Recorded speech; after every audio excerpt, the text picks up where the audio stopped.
Bismillahirrahmanirrahim. Assalamualaikum. Aku mau jawabin lagi pertanyaan dari teman-teman semuanya. Kalau pernah membongkar aib sendiri dan berusaha menghindari aktivitas tersebut, apa masih bisa diterima taubat kita?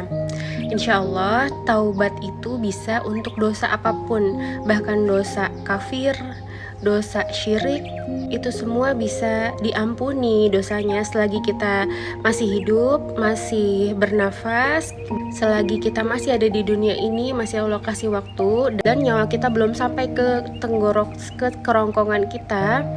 Saat kita sakaratul maut itu udah akhir-akhir banget, itu udah ditutup pintu taubat. Itu semua bisa diterima Allah jika kita tulus, taubatan nasuha, hati kita bertaubat, pikiran kita bertaubat, aktivitas kita bertaubat, dan kita meminta ampun kepada Allah untuk bertaubat dari lisan kita. Untuk aktivitas membongkar aib sendiri itu dalam Islam itu tidak boleh ya teman-teman. Jika orang hanya ingin mengetahui, hanya ingin kepo sama hidup kita, misalnya kamu udah pernah pacaran berapa kali?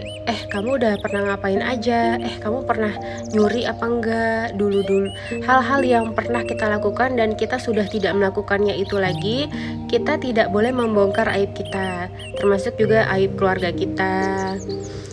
Yang diperbolehkan adalah ketika kita berada dalam persidangan, ketika kita bersalah dan kita harus mengatakan hal yang sejujurnya. Tapi kalau untuk keseharian, untuk menyenangkan, untuk memenuhi keingintahuan orang lain terhadap hidup kita, kita tidak boleh membongkarnya. Yang dulu-dulu biarlah kita tutup dan kita minta ampun sama Allah, kita berhenti dari dosa tersebut, dari aib tersebut yang dulu-dulu, dan kita tidak melakukannya lagi dan tidak menyebarluaskan. Maknanya, dua manfaat dari menutup aib sendiri. Yang pertama, kita jadi mulia di masyarakat. Orang nggak tahu kalau ternyata kita punya sisi seperti itu, sisi buruk seperti itu. Jadi nama kita masih mulia di masyarakat, di sekitar lingkungan kita.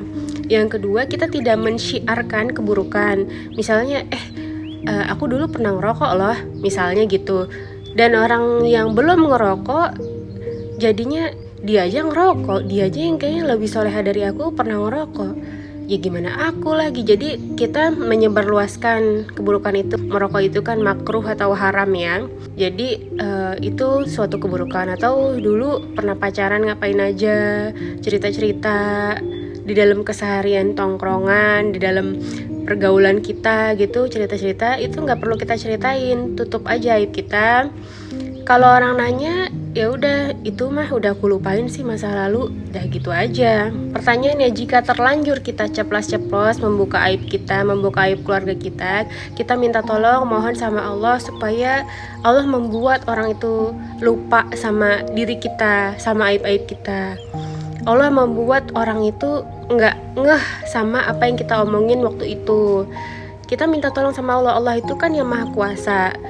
Allah yang membuat orang lupa, Allah yang membuat orang ingat. Dan kita mohon sama Allah supaya orang yang telah kita sampaikan aib-aib kita itu tidak membeberkan aib kita lagi ke tempat lain. Jadi kita cuma cerita sama satu orang yang kita percaya, ternyata dia membeberkan ke orang-orang lain. Begitu juga pada calon suami atau calon istri kita tidak perlu membongkar aib-aib lama yang tidak ada di diri kita saat itu, kecuali kita masih melakukan hal tersebut. Kita harus jujur. Misalnya saya kerjaannya mencuri nih buat cari nafkah, ya udah kita harus jujur sama pasangan kita. Tapi misalnya dulu pernah jadi anggota geng curanmor, pencurian motor gitu, tapi udah berhijrah, bertobat, udah jadi laki-laki baik, udah cari nafkah yang halal, itu nggak usah diceritain lagi, kecuali saat itu masih menjadi anggota geng curanmor, masih melakukan maksiat-maksiat, dosa-dosa itu masih melekat di diri kita. Jadi kita harus jujur sama pasangan kita. Kalau kita tidak jujur, maka itu adalah sebuah penipuan. Karena kita menampilkan yang baik-baik, ternyata yang buruk-buruk kita simpan. Tapi kalau yang buruk-buruk itu adalah diri kita di masa lalu dan tidak ada di diri kita saat ini dan tidak ada juga di diri kita di masa depan, itu kita sembunyikan saja, tidak usah diceritakan. Kita pernah melakukan apa-apa sebelumnya, tidak usah diceritakan lagi.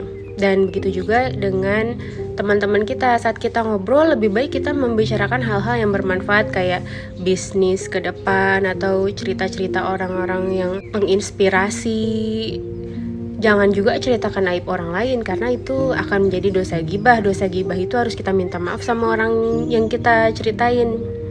Jadi di sini kita harus menyimpan aib kita dan menyimpan aib sesama muslim kita. Semoga menjawab. Kalau ada yang mau menyanggah atau mau nambahin, silakan tulis di kolom komentar.